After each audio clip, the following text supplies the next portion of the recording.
Hello, people. This week, why is he wearing a hat? It makes sense. This week, I read The Cold Dish, let me see, a Walt Longmire mystery. Did I read it wearing the hat the whole time? It's possible. I don't think I can wear this hat. I don't think, those big silver things Hollywood uses for the lighting? I don't think I have one of those. So it has to go.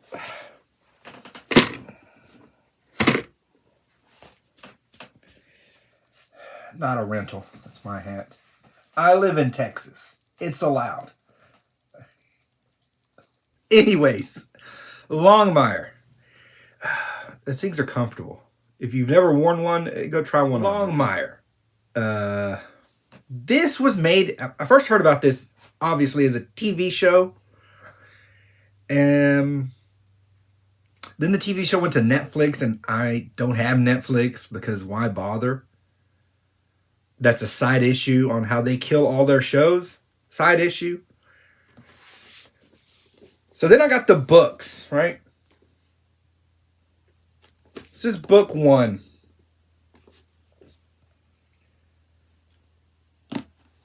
This is going to be a true crime novel. Murder, Death, Kill. MDK. But if you are a fan of it's not a true crime novel. It's a crime novel. If you're a fan of true crime or these kind of stories with serial killers and this and that, this might not be the book for you. It's sort of light on the mystery aspect of it. So just, if you want to read it, go in knowing that part is weak. Also, if you are maybe a casual or a non-fan of true crime, depending on your reason. So, if your reason for not liking true crime is sort of the details that come up, various unpleasantries, then you might also want to avoid this book. Okay, so it's in first person. The entire book is in first person. R.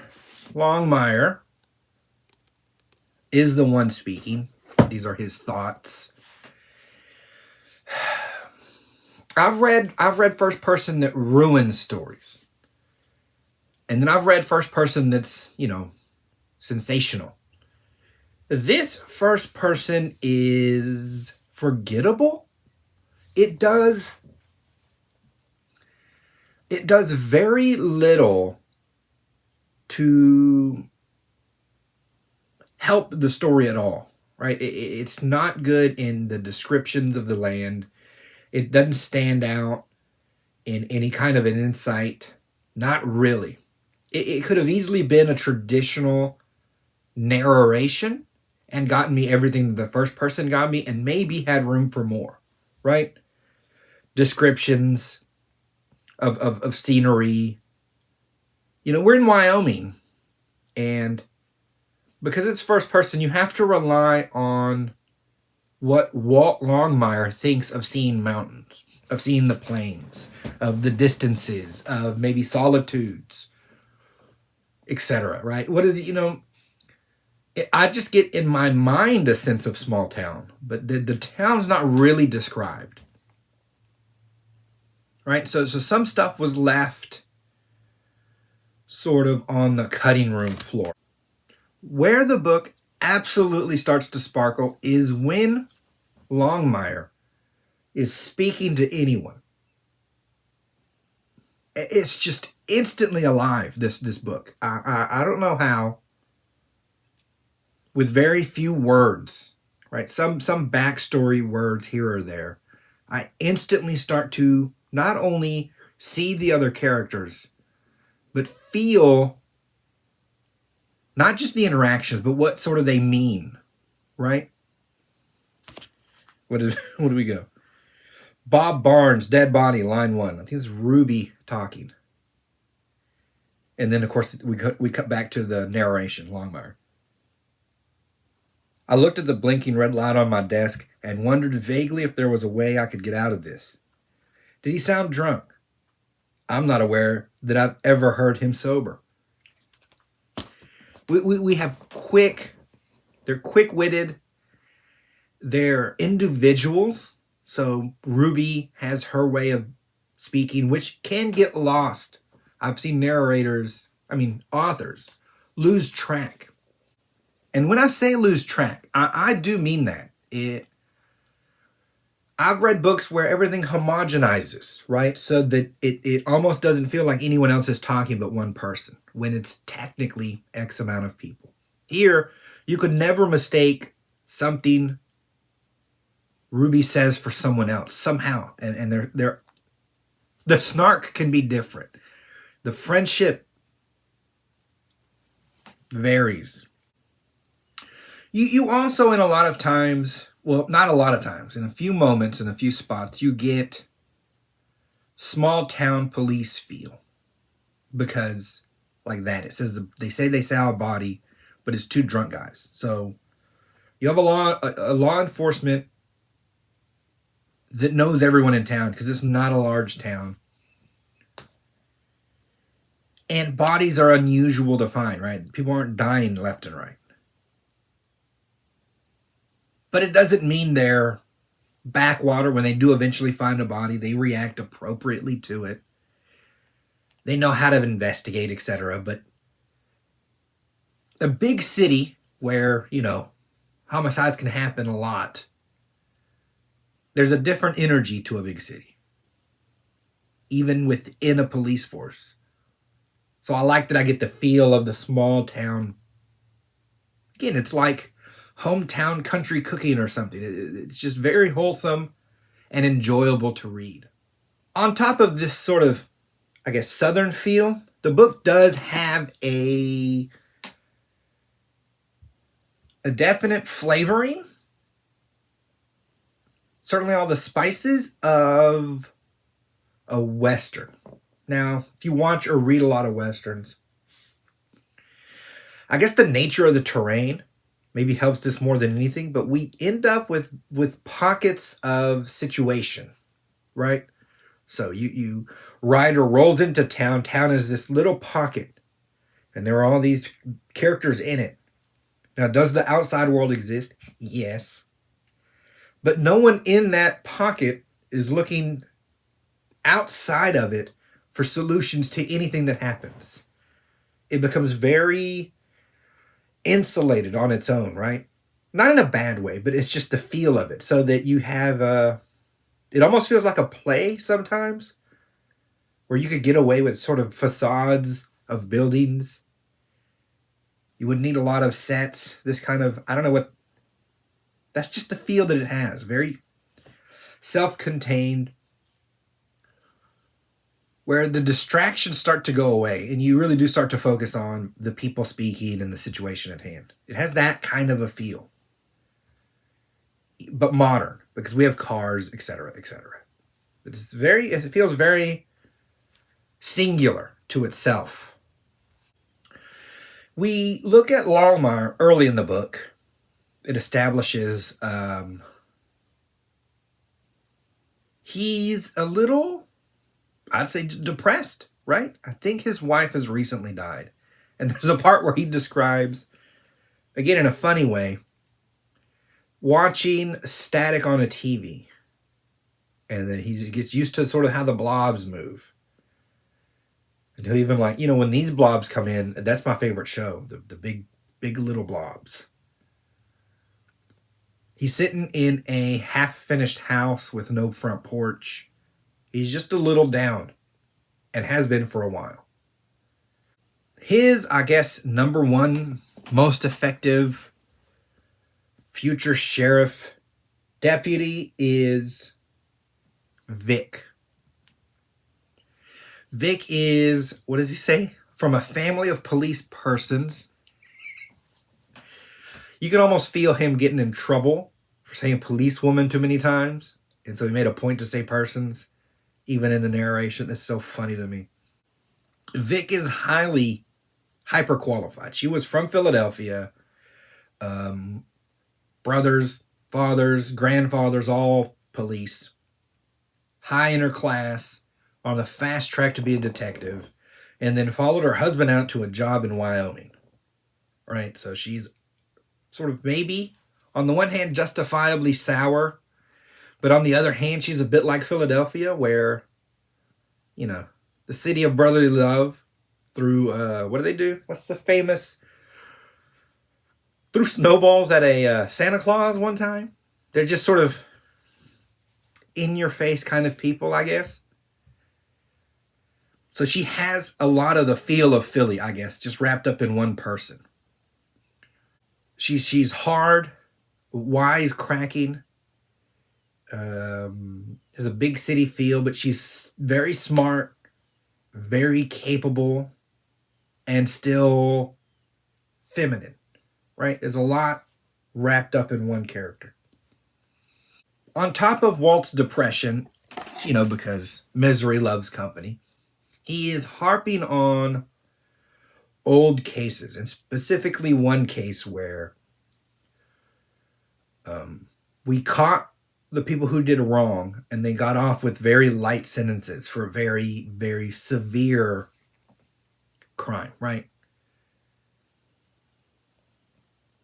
Now, this is the trigger warning section, right? It's sexual assault, and it isn't shied away from. Now, again, if you're used to true crime, murder mysteries, MDKs, this isn't unusual to you. So you don't have to worry about that. You'll be right in the pocket, as they say. But for outsiders, you have to know going in that this is going to be brought up. Again, very heavy, very unpleasant. It becomes a backdrop to a lot of the rest of what's happening. So it is going to be, it's not mentioned haphazardly. It's going to be part of what's happening. But it is trigger warning there, right? So avoid this if that's the situation for you. We get mentioned Katie. It's Longmire's daughter. But she never actually shows up in the book. But she still has an effect, which is funny. Then we come to Henry Standing Bear. And this is up there. All-time duos to me. Well, at least so far. I've read one of these books. Can't put them on the all-time list till I read a few more. But the friendship of these two, they say they met in grade school where they got in a fight. They played against each other in football. They were both linemen, so they've been face to face. So they both, oh bugger. They both served in Vietnam. Henry was on a Delta Force or some kind of super squad, right? But they've known each other literally their whole lives almost. And it's that kind of it's the kind of friendship I gotta imagine everyone wants.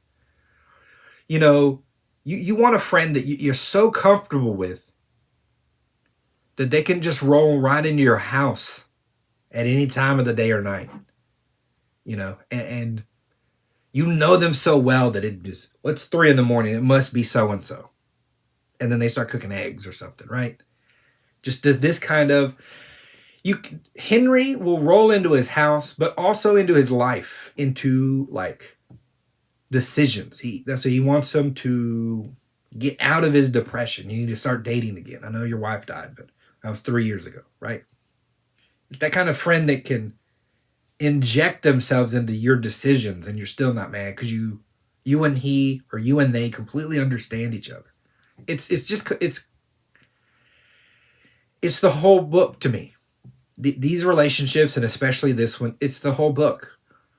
I don't need them even doing a murder mystery. They might be fun traveling to Vegas. They talk about going to Sturgis one time. This just any adventure they might have. The fact that they're older and have a lifetime of adventures. It just, you feel it instantly. And it is just fantastic. Now, I brought up Katie because that's Henry owns a bar, the Red Pony. So he goes to the bar because he's a little extra depressed because his daughter hasn't called. Because however bad the world gets, he has this shining light that is his daughter. She's grown, she's out, she's into the world. But she had called Henry first. Right? And so you can see where other actions are happening. I think they're trying to fix a fuse box. Other actions are happening. They're trying to fix a fuse box with a roll of pennies. In any case, other actions are happening, but they obviously become secondary to the main issue of, one, why did she call you first? And two, what'd she say? And it's not, you can, again, the friendship you feel because Henry knows it's going to bug him. I think he likes to,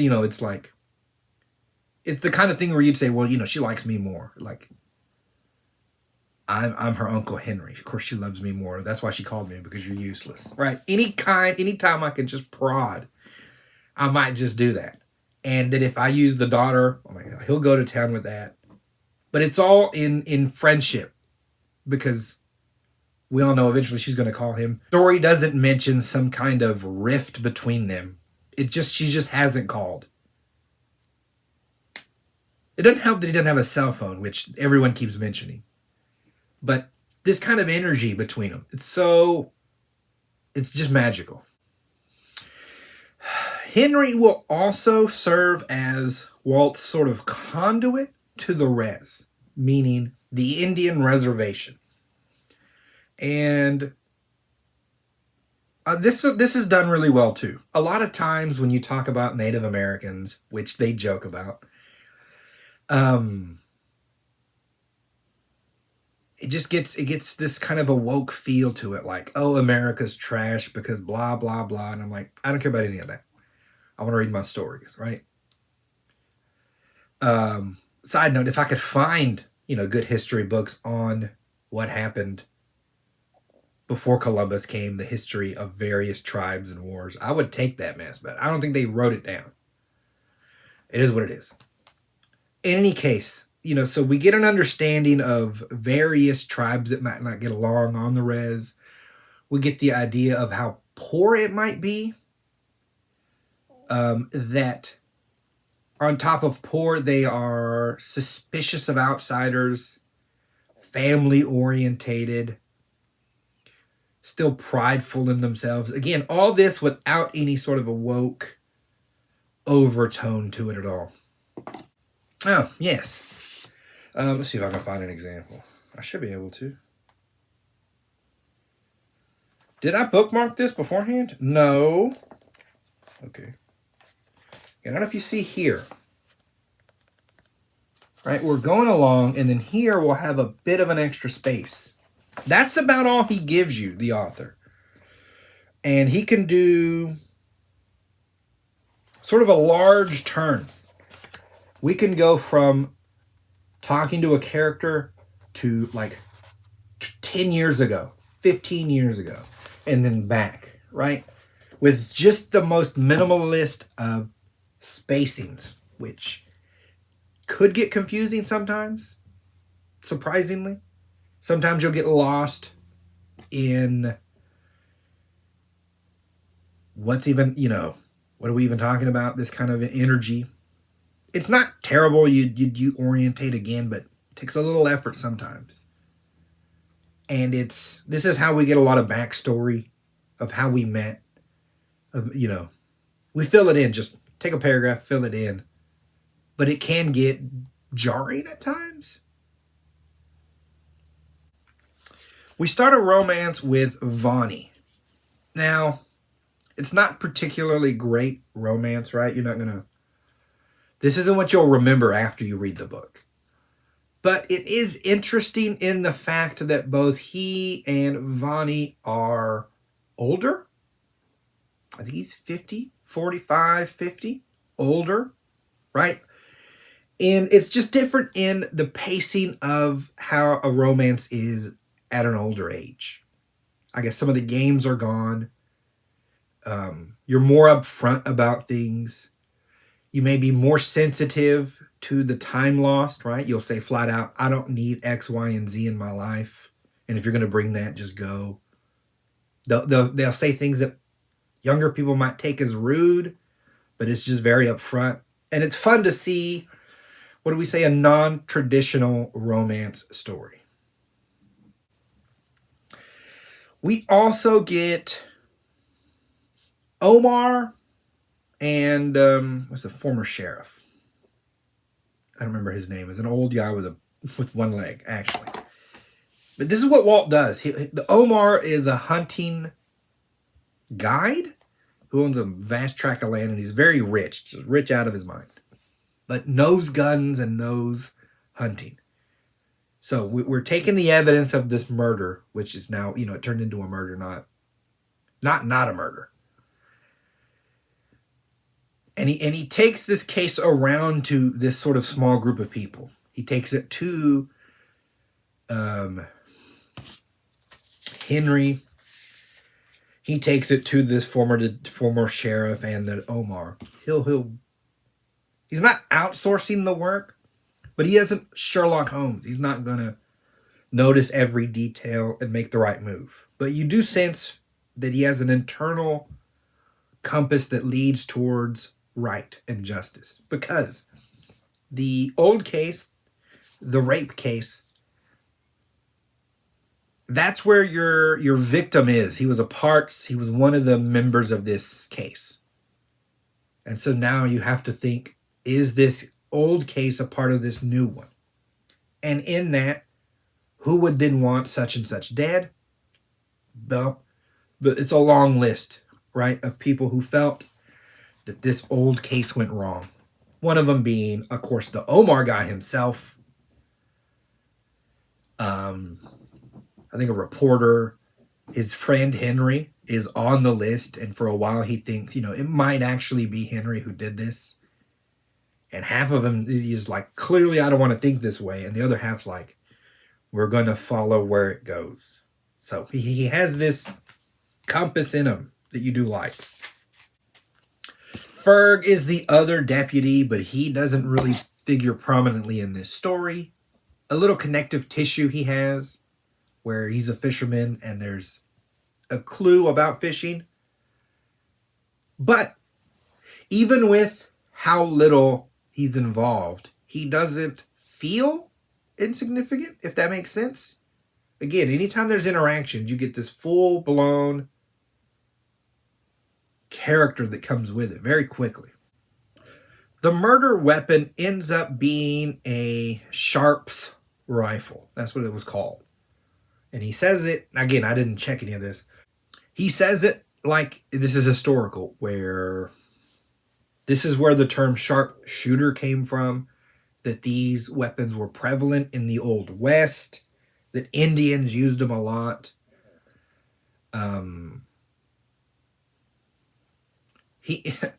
Henry ends up having one. Again, doesn't help that you think he's a suspect and he has one of the weapons that could have been the murder weapon. And he, gives it to Walt to look over and test with. And he's like, where did you get it? And he's like, he tells the story. I think it's like a great-grandfather or something like this. But what it ends up being,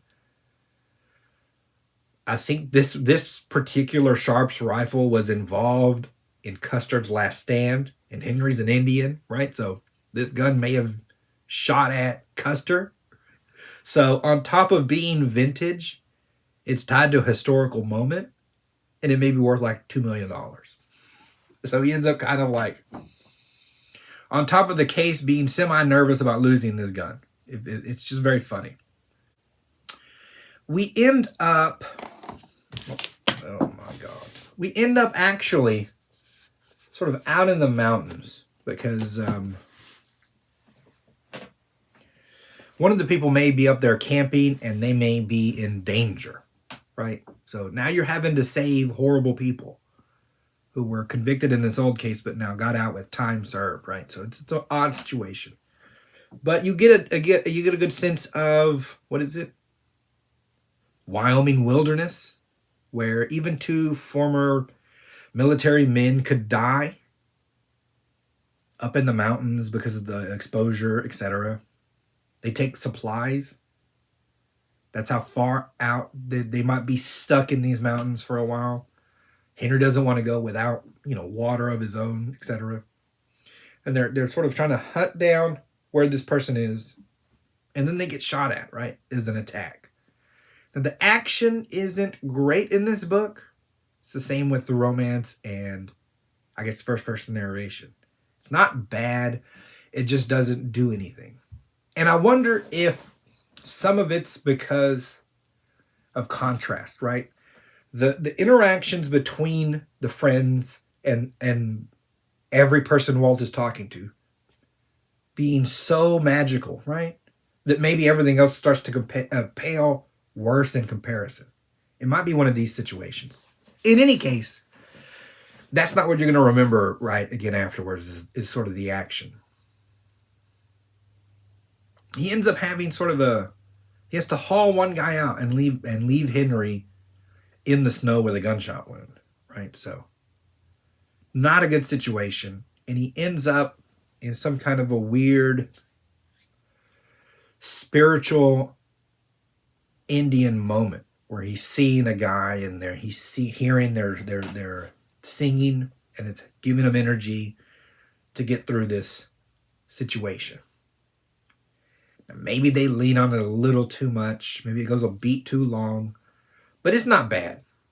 Again, Westerns can roll with this kind of energy. The very end ends up being, what is it? The big reveal is that the shooter is Vonnie. That she had been assaulted in her youth, I guess, and wanted to take it out on this other injustice, etc. Again, the back story crimes are vicious, but in that moment, in the moment of having to leave Henry and take this other guy, in the moment of being shot at, all of these moments are dulled, I think. And I do think maybe it's the first person narration. That for some reason, that part doesn't sell. Where, yeah, I feel sad for Vonnie, but it's not like Vonnie's the wife or something, right? It's not this heavy relationship. It's an expendable relationship. So in that sense, it's not. The shock is dulled by the facts that it's not a heavy relationship for him. I'm more happy that it isn't Henry than sad or any kind of way. Now, the character is trying to be those things, but it doesn't hold for long, if that makes sense. And in the epilogue, which I did read this time, you get more of a sense of the toll it took on him because he's, taken time off of work and he has this big scraggly beard, that he's unkempt is more of a tell than the moment could give me. And I feel like some of that's the narration. But again, I'd scrap all of that. I don't care because the interactions with his friends is just that magical. It really is good. Now, one last thing I'm going to add, which I don't know why. Now, I understand this part. Well, we do a little, what is this? We do a little at the end, an excerpt, I guess, for the next book. I don't mind this in this book. We do, what is this?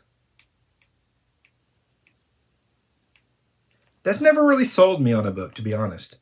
A little excerpt for the next book, it's never sold me on a book. I always buy on the book itself. Oh, bugger. Then we get, what is this? An interview with the author. I have no idea why. But then the funniest part is we get questions for discussion. But I was half thinking about just reading these questions and using that as my talking points. But it got kind of silly. Johnson's book also deals with various images of the West, and a tension exists between the West of idealized myth and the West as it's experienced by those who actually live there. What instances of interplay between the romantic West and the literal West do you observe, and what effects do they produce? However you talk about. That question feels more woke than the book ever did. George Esper's repeated escapes from custody form a reoccurring motif in the latter chapters of the novel. Do these escapes have significance apart from the comic frustration they cause Sheriff Longmire?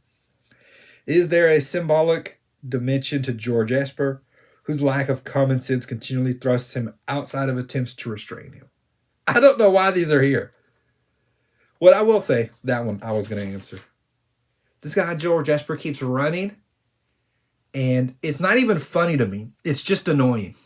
It's just actually annoying. This man gets shot. Now, he doesn't die, but I was actually happy when somebody shot him. That's how annoying it was. Questions for discussion. I wonder, because I have 5 more of these right over there. Not 3 feet that away, off camera, people. I have 5 more of these Longmire books. So I wonder if they'll have discussions at the end of all of them. I might answer them all next time. I have no idea. But that was The Cold Dish. And okay, side note. They mentioned the title of the book. Henry says it. Revenge is a dish best served cold. And I'm like, that's the title, bro. You said the thing. I love when they do that. I'm such a child sometimes. Okay, people. That was The Cold Dish. A Walt Longmire story. Mystery. I say story. It wasn't much of a mystery. Ad time? These are my books. I suppose I should I talk about my books? Yeah, I don't know. Seems cringe. This one's about a war and an alien invasion. What is this? Merry Adventures of Morgan Summerstone is about dwarves and elves and orcs, fantasy. And Girl Out of Time is a time travel book. What's the other one? String Theory. Okay. In my head, I grabbed every conspiracy theory I could think of and mashed them into one book and tried to make a story that, quote, works with the conspiracy. And that's that book that happened. So, if you're big into conspiracy theories, see how many you can figure out. Okay, people. I will talk to you all next week.